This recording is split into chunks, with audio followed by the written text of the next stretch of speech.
We traveled 12,000 kilometers all the way from Toronto to China to visit 3 of the biggest LED factories so you don't have to. And yes, one of those were LC signs and we did get to meet Tony, but more on that later. Yo, why one my guy is Tony still? For those who don't know us, we're Neon Fun Club, a light studio based in Toronto, specializing in custom signs and L-wire workshops. And after doing this for about 6 years, we figured it's finally time to meet some of our partners that we've been working together with since the beginning, and finally take this trip out of the WeChat. So we hopped on planes, trains, cars, walked around a bunch, got lost a few times, and at some point our passports stopped working.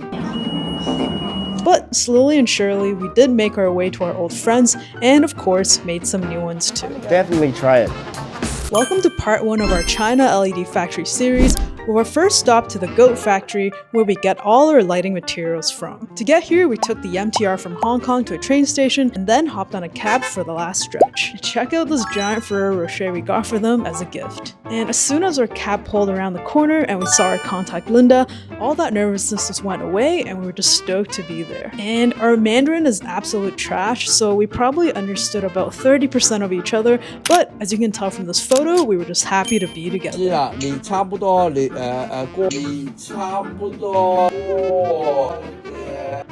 Here at this factory, we finally got to see all the materials we sourced from, including accessories and of course, these colorful LED tubes. And these guys are pros at making specialty LED tubes, so the 4 RGB box you see in our office that are super pretty is actually created by them. And we finally got to see the process of how these silicone LED tubes are made, which we've never seen before. All our signs we use 100% silicone because it's fire retardant and it's also super flexible to make.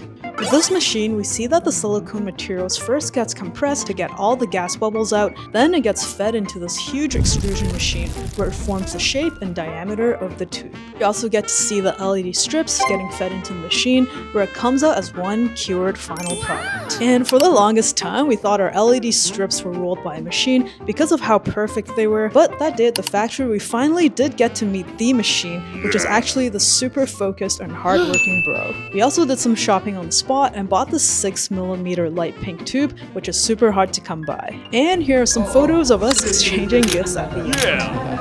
And if you're curious what these gifts are, it starts off with this super sweet handwritten note that Linda wrote us, and then 2 beautiful and adorable sets of panda pins. Wow! And that's it for day 1. Follow for part 2, where we visit Pled, the biggest manufacturer servicing Canada and the US.